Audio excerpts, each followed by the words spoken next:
شهر رمضان الذي أنزل فيه القرآن هدى للناس وبينات من الهدى والفرقان. بسم الله الرحمن الرحيم. الحمد لله رب العالمين والصلاة والسلام على أشرف الأنبياء والمرسلين نبينا محمد وعلى آله وصحابته أجمعين. أما بعد فالسلام عليكم ورحمة الله وبركاته. Bienvenue à toutes et à tous sur Jannah TV, la chaîne pour les musulmans, par les musulmans, et bienvenue à vous pour cette série de vidéos spéciales Ramadan. Notre vidéo d'aujourd'hui a pour titre la prière nocturne, Qiyamul Layl. Allah subhanahu wa ta'ala nous dit dans le Coran al-Karim: Amman huwa qanitun ana al-layli sajidan wa qa'iman yahdharu al-akhirata wa yarju rahmata rabbih. Est-ce que celui qui, aux heures de la nuit, reste en dévotion, prosterné et debout, prenant garde à l'au-delà et espérant la miséricorde de son Seigneur. Et il nous dit dans un autre verset: Tatajafa junubuhum anil madaji' yad'una rabbahum khawfan wa tama'an wa mimma razaqnahum yunfiqun. Ils s'arrachent de leur lit pour invoquer leur Seigneur par crainte et espoir, et ils font largesse de ce que nous leur attribuons. Et dans un autre verset, il nous dit: Kanu qalilan min al-layli ma yahja'un wa bil ashari hum yastaghfirun. Ils dormaient peu la nuit et aux dernières heures de la nuit, ils imploraient le pardon d'Allah Azza wa Jal. Et dans un autre verset, il nous dit: Inna nashi'at al-layli hiya ashaddu wat'an wa aqwamu qila. La prière pendant la nuit est plus efficace et plus propice pour la récitation. Et le prophète sallallahu alayhi wa sallam nous dit au sujet de la prière nocturne du mois de Ramadan: Man qama ramadana imanan wa ihtisaban ghufira lahu ma taqaddama min dhanbihi. Quiconque veille pieusement les nuits de Ramadan avec foi et sincérité se verra pardonner ses péchés passés, rapportés par Al-Bukhari et Muslim. Donc, chers musulmans, chers frères et sœurs, en priant la nuit, on prend exemple sur le prophète Mohammed sallallahu alayhi wa sallam, qui priait durant la nuit jusqu'à fendiller ses pieds sallallahu alayhi wa sallam. Et lorsqu'on lui disait: pourquoi fais-tu cela, ya Rasulallah, alors que Allah Azza wa Jal t'a pardonné tes fautes passées et futures, il répondait alayhi salatu wassalam: ne serais-je pas un serviteur reconnaissant? Et le prophète sallallahu alayhi wa sallam nous incite tous et toutes à prier la nuit en nous disant: alaykum bi qiyamil layli fa innahu da'bu as-salihin qablakum wa huwa qurbatun lakum ila rabbikum wa mukaffiratun lis-sayyi'at wa manhatun 'anil itham. C'est-à-dire, faites la prière pendant la nuit, c'était l'habitude des pieux avant vous. Elle vous rapproche de votre Seigneur, expie les fautes et vous interdit de commettre les péchés. Et dans un hadith, le prophète sallallahu alayhi wa sallam, il nous dit: Afdalus salati ba'da al-faridati salatu ar-rajuli fi jawfil layl. La meilleure prière après la prière obligatoire est la prière de la nuit. Le hadith est rapporté par Muslim. Et le prophète sallallahu alayhi wa sallam priait la nuit, ainsi que ses compagnons, ainsi que ceux qui les ont suivis dans les premières générations jusqu'à nos jours. Donc les pieux prédécesseurs ne dormaient pas une seule nuit jusqu'au matin comme nous le faisons nous. Ils avaient tous une partie de la nuit consacrée à la prière. Et le mois de Ramadan est une magnifique occasion pour nous réconcilier avec cette adoration. Le fait de prier la nuit, du fait que sont organisées à la mosquée chaque soir des veillées de prière appelées Tarawih, et auxquelles le prophète sallallahu alayhi wa sallam a appelé en disant: Man qama ramadana imanan wa ihtisaban ghufira lahu ma taqaddama min dhanbi. Donc on se réconcilie avec cette adoration pendant le mois de Ramadan pour, incha'Allah, continuer sur notre lancée après le mois de Ramadan. Il faut donc se rendre compte du statut de la prière nocturne et de son importance pour nous. Et il y a, comme chaque adoration, des causes aidant à bien l'accomplir. Donc nous avons des causes aidant à accomplir et à être assidus à la prière nocturne. Parmi ces causes, chers frères et sœurs, comme pour beaucoup d'adorations, le délaissement des péchés.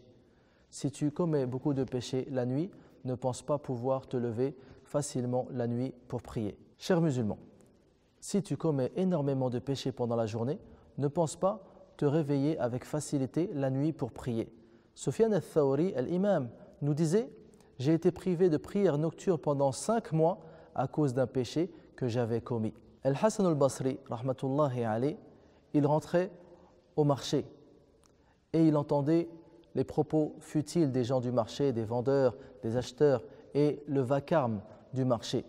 Et en voyant cela, il disait « Je pense que la nuit de ces gens-là sera mauvaise », c'est-à-dire à cause de ce qu'ils prononcent et font au marché pendant la journée, je ne pense pas qu'ils pourront prier la nuit. Donc l'abandon des péchés est une des meilleures causes qui nous permettra, incha'Allah, de prier la nuit. Donc, chers musulmans, grâce à la prière nocturne, Allah subhanahu wa ta'ala vous fera entrer dans des demeures au paradis. Abdullah ibn Amr, radiyallahu anhuma, il nous dit que le prophète sallallahu alayhi wa sallam a dit Inna fil jannati ghurafan yura zahiruha min batiniha wa batinuha min zahiriha. Faqala Abu Malik al-Ash'ari Liman ya Rasulallah قال لمن أطاب الكلام وأطعم الطعام وبات قائما والناس نيام. C'est-à-dire, il y a dans le paradis des appartements, des demeures, dont on voit l'extérieur depuis l'intérieur et dont on voit l'intérieur depuis l'extérieur. Abu Malik al-Ash'ari, en entendant cela, il dit au prophète sallallahu alayhi wa sallam, pour qui sont ces demeures, ya Rasulallah? Le prophète sallallahu alayhi wa sallam lui dit, pour ceux dont les paroles sont bonnes, ceux qui offrent à manger, ceux qui passent la nuit debout à prier alors que les gens dorment. Le hadith est rapporté par Al-Hakim. Donc, chers musulmans, chères musulmanes, la prière de la nuit peut également coïncider avec le moment où les invocations sont exaucées. Il se peut que tu sois en prière pendant la nuit et à un moment où Allah subhanahu wa ta'ala exauce les invocations de ses serviteurs. Tu peux alors demander tout ce que tu veux de ton Seigneur et il te le donnera. Le prophète sallallahu alayhi wa sallam nous dit Inna fil layli la sa'atan la yuwafiquha rajulun muslim yas'alu Allah khairan min amri ad-dunya wal akhirah illa a'tahu Allahu iyyah wa dhalika kulla layla. Au cours de la nuit, il y a un moment durant lequel Allah Azza wa Jal répond favorablement aux musulmans qui lui demandent un bien de ce monde ou de l'au-delà, et ceci chaque nuit. Donc il se peut qu'à un moment de la nuit, tu sois en train de prier. À ce moment-là, tu invoques si ce moment coïncide à ce moment précieux d'exaucement des invocations. C'est sûr et certain que notre âme, à tous, préfère le repos et le confort, et que Shaitan, le diable, ne cesse de se moquer du musulman tant qu'il ne fait pas de bonnes actions. Combien est dur le fait de se réveiller, de soulever ce drap lourd en pleine nuit afin de se purifier et de se diriger vers Allah subhanahu wa ta'ala et de prier. Il faut donc refaire vivre cette sunna après avoir prié plusieurs nuits pendant le mois de Ramadan, d'avoir goûté à la saveur de la prière nocturne. Il faut que l'on refasse vivre cette chose sur laquelle était le prophète sallallahu alayhi wa sallam, ses compagnons et tabi'in et les pieux serviteurs jusqu'à nos jours.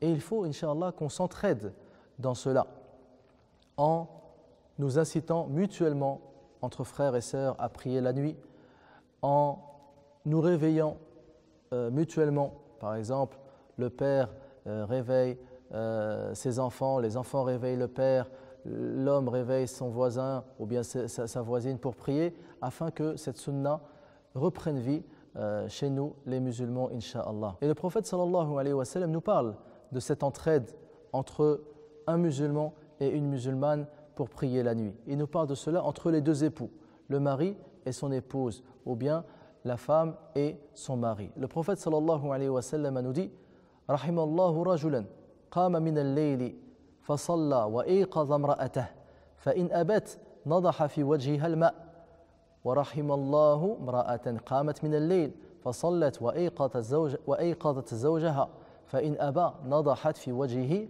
al-ma'. Qu'Allah fasse miséricorde à un homme qui se lève la nuit afin d'accomplir la prière nocturne et qui réveille son épouse. Et si elle refuse de se réveiller, il lui asperge alors de l'eau au visage afin qu'elle se réveille. Et qu'Allah fasse miséricorde à une femme qui se lève la nuit afin d'accomplir la prière nocturne et elle réveille son mari. Et s'il refuse de se lever, elle lui asperge alors de l'eau au visage afin qu'il se lève. Inch'Allah, le hadith est rapporté par Abu Daoud. On demande à Allah Azza wa Jal de nous faciliter la prière nocturne pour le reste de notre vie et qu'il nous facilite également toutes sortes d'adorations nous rapprochant de lui, subhanahu wa ta'ala. Wallahu a'lam. Sur ce, je vous donne rendez-vous pour une prochaine vidéo sur Jannah TV. Wa sallallahu ala nabiyyina Muhammad. Wassalamu alaikum wa rahmatullahi wa barakatuh.